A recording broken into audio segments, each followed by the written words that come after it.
महारानी जगदम्बा जगतधात्री दुर्गा भवानी अब की बार माता जी घोड़े पर आई है।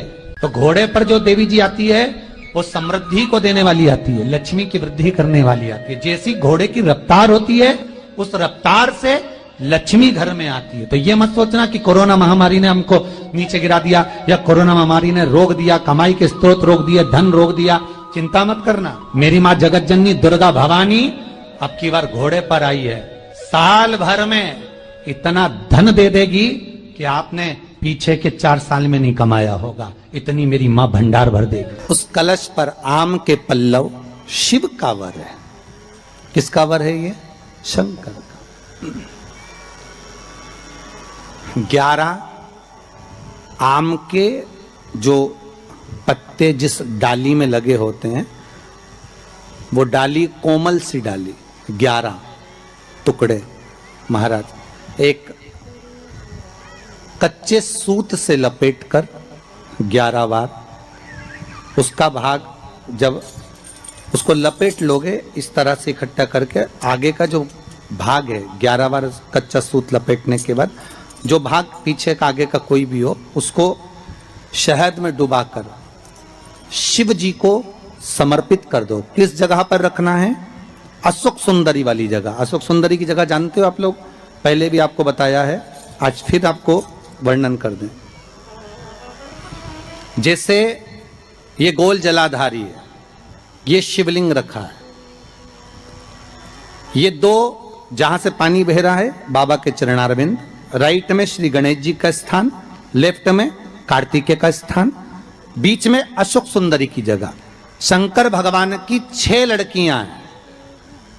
भगवान शंकर के 13 बच्चे, 13 बच्चों में से 6 लड़कियां, उस 6 लड़कियों में से एक लड़की का स्थान, भगवान शंकर की एक बेटी का स्थान, अशोक सुंदरी का स्थान सामने है। पद्म पुराण में स्पष्ट किया ये स्थान अशोक सुंदरी का। शंकर भगवान की जलाधारी में पार्वती जी का हस्तकमल, ऊपर से जो एक एक बूंद पानी गिरता है, ये शंकर भगवान की 5 लड़कियों का स्थान है। जया, विषहरा, शामरी बारी, दौतली और देव। शंकर भगवान की 5 लड़कियां भगवान शंकर के मस्तक पे जल की धार गिरा रही हैं। बीच में जो अशोक सुंदरी का स्थान है महाराज, उस जगह पर शहद का मुख, जो शहद आपने भिंगोया है, उस शहद का मुख शंकर जी की ओर कर कर इसी चैत्र के महीने में, इन्हीं नवरात्रि में शंकर भगवान के उस अशोक सुंदरी की जगह पर शहद का भाग शिव जी की ओर रख दें। महाराज अगर घर में संपदा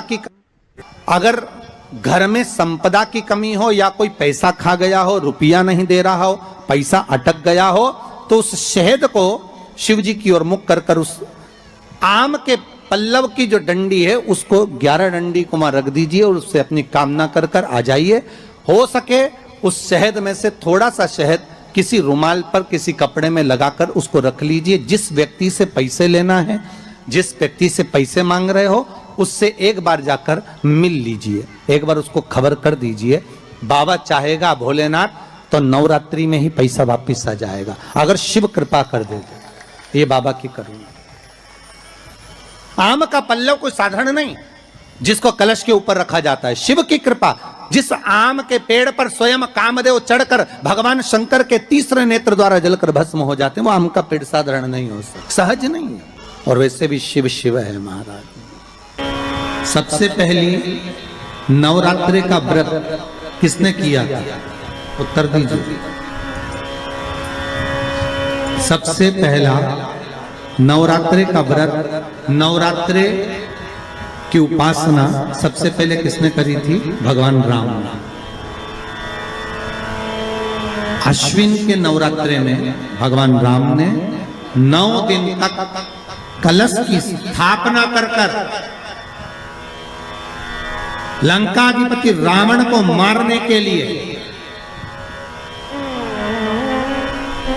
मां जगत जननी की आराधना करी। भगवान राम ने मां जगत जननी की आराधना, मां जगदम्बा की आराधना। और कहते हैं मेरे राम ने प्रतिदिन मां आद्य शक्ति को निमंत्रण दिया और मां जगतजननी से विनती निवेदन कर कर कहा कि आपको प्रतिदिन आना पड़ेगा। इसलिए देवी भागवत में लिखा है कि नवरात्रि में एक दिन, जैसे प्रतिपदा है, पहला दिन है तो एक कन्या का पूजन करो, द्वितीया है तो 2 कन्या का पूजन करो, तृतीया है तो 3 कन्या का पूजन करो, चतुर्थी है तो 4 कन्या का पूजन करो, पंचमी है 5 कन्या का पूजन करो, छठ है 6 कन्या का पूजन करो, सप्तमी है 7 कन्या का पूजन करो, अष्टमी है 8 कन्या का पूजन करो, नवमी है, जम के बोलो, 9 कन्याओं का पूजन करो।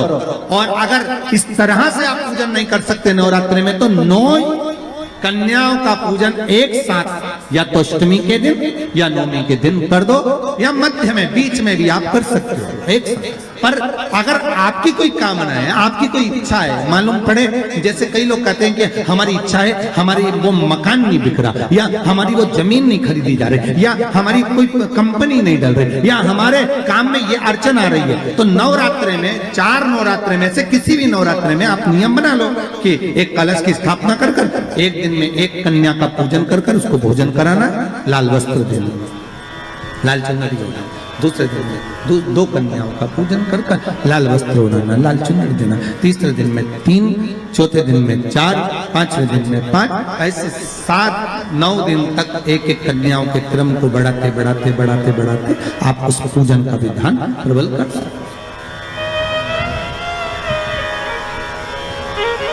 आज किसी का फोन था सुबह, तो कोई कह रहे थे कि हमें गुरुजी से बात कराओ, तो समीर जी ने बताया कि फोन आया था और वो बोल रहे थे कि हमें नवरात्रि में अगर मान लो कोई साधना करना हो तो कौन सी साधना करना चाहिए, हम किसकी आराधना करें, हम 9 दिन तक किसकी साधना करें। तो अगर बन सके तो देवी भागवत में सबसे सुंदर साधना यही है कि हम एक दिन में एक कन्या के चरण धोकर पूजन कर कर उस कन्या को भोजन कराकर उसका स्मरण करें।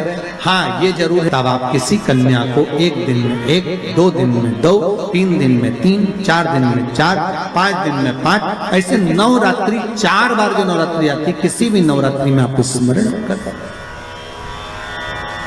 उसका फल मिलेगा।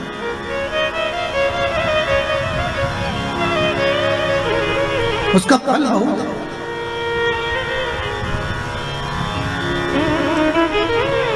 जैसे बेलपत्री का किया गया दान छिन्न नहीं माना गया। किस चीज का दान? जम के बोलिए जरा। बेलपत्री। बेलपत्री का किया गया दान छिन्न दान नहीं है, समाप्ति नहीं होती। बेलपत्री अगर आपने कोई आपसे कहा जी तुम्हारे यहाँ बेलपत्री लगी है, जरा 8-10 दे दोगी क्या? बिल्कुल। और उससे कहो बेलपत्र तू मत तोड़, हम तोड़ कर देते, और अपने हाथ से बेलपत्र निकाल कर उसको दो दान। ये छिन्न दान नहीं है, ये समाप्त नहीं होता। ये बेलपत्र का दान अविरल दान बढ़ता है।